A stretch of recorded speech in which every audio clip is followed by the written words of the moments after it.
내가 내 자신을 바라봅니다. 또 남이 내 모습을 바라봅니다. 그리고 하나님께서도 내 깊은 영혼의 중심까지 바라봅니다. 여러분, 어떤 것이 진정한 내 모습일까요? 남이 바라보는 내 모습은 객관적이긴 하지만 또 어느 그룹이 판단하느냐에 따라 다를 것입니다. 나를 미워하는 그룹이 바라본다면 모든 것이 미워 보이는 나일 것이고, 나를 좋아하는 그룹이 바라보면 그래도 나라는 사람은 그나마 괜찮은 사람일 것입니다. 내가 내 자신을 바라볼 때도 마찬가지입니다. 여유로울 때 내가 날 바라보는 모습은 평온하고 안정된 상태일 것이며, 슬픔과 고통 중에 있을 때 내가 날 바라보는 모습은 때로는 그리 잘못한 것이 없음에도 난 무슨 문제가 있어서 이렇게 된 것일까 생각하며 형사처럼 내 자신이 누구보다 잘 아는 내 자신을 나도 잘 모르겠다며 불안하듯 조사할 것입니다. 또한 좋은 사람을 만날 때 내 모습이 다르고 싫어하는 사람을 만날 때 내 모습이 다릅니다. 난 착한 사람이다 여겼지만 싫어하는 사람과 계속 오래 부대끼다 보면 내 속에서 끓어오르는 여러 가지 안 좋은 감정들을 느끼며 내가 이렇게 악한 사람이었구나를 깨닫고 깜짝 놀랄 때도 있습니다. 여러분, 이렇듯이 다른 사람들이 나를, 그리고 내가 내 자신을 온전히 알 수는 없는 법입니다. 그것은 하나님만이 아십니다. 양일전이라는 책에 양일이라는 주인공이 등장합니다. 양일은 지방의 군수로 부임해서 첩보원들을 이용해서 여러 탐관 오리들을 적발합니다. 그래서 양일의 눈은 천리 밖에 일어난 일도 다 꿰뚫어 보는 듯 한다 하여 천리안을 가졌다고 말을 하였습니다. 그런데 양일은 첩보원을 통하여 그렇게 악인과 선인을 구분했지만 하나님께서는 첩보원이 없다 할지라도 친히 다 바라보십니다. 천리안 정도가 아닌 온 우주 천하 만물, 보이는 세계와 보이지 않는 세계까지 다 살피십니다. 본문에 여호와의 눈은 어디서든지 악인과 선인을 감찰하시느니라 말씀하시는 것처럼 어디서든지 누구든지 지나온 모든 날들과 현재의 그 속 마음까지 다 감찰하십니다. 최첨단 CCTV보다 더 정확하게 면밀히 조사하십니다. 어디든 계시고 사람의 심령까지 살피시는 하나님께서 사람의 악과 선을 다 보고 계십니다. 억울함과 원통함도 보십니다. 고난 중에 기도하며 흘리는 눈물도 보십니다.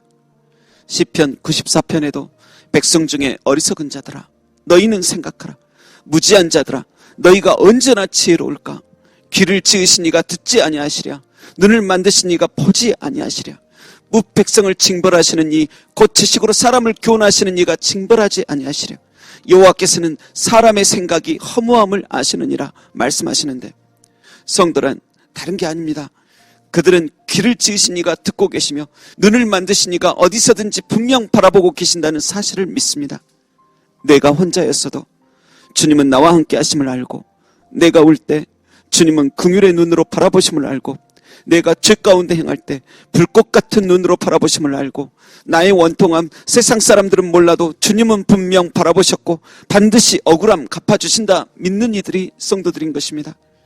그래서 창세기의 요셉 같은 경우는 보디발의 아내가 그를 유혹할 때 내가 어찌 이 큰 악을 행하여 하나님께 득죄하리까 하며 그 자리에서 도망을 쳐버립니다. 은밀한 그 일 누구도 모른다 하지만 오히려 거부하다가는 보복당할 수도 있음을 알지만 내가 어찌 하나님 앞에 득죄할 수 있나 생각하며 사람보다 하나님을 더 무서워한 것입니다. 반대로 다윗 같은 경우는 하나님께서 감찰하고 계신다는 그 신앙이 사라지니까 바로 타락하여 죄 가운데 빠집니다. 그런데 그 모습도 하나님께서 다 감찰하시어 나단 선지자를 다윗에게 보내시고 그를 통해 책망하십니다. 그러자 다윗은 자신을 여전히 바라보고 계셨던 하나님 앞에 나와 나를 주 앞에서 쫓아내지 마시며 주의 성령을 내게서 거두지 마소서 눈물로 외치며 자복하며 회개합니다. 그리고 시편 51편에만 잠깐 회개하고 다시 일생활로 돌아가 버리는 게 아니라 시편 139편을 보면 그때도 그는 감찰하시는 하나님을 여전히 잊지 않고 있습니다. 내가 주의 영을 떠나 어디로 가며 주의 앞에서 어디로 피하리까. 내가 하늘에 올라갈지라도 거기 계시며 수월에 내 자리를 펼지라도 거기 계시니이다.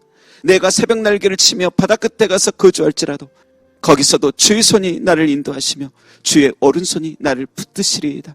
성도 여러분, 하나님의 눈을 지나치게 의식하며 눈치 보면서 불안해하라는 것이 아닙니다. 하나님의 눈 안에서 참되고 바르게 은혜롭게 살라 하시는 것입니다.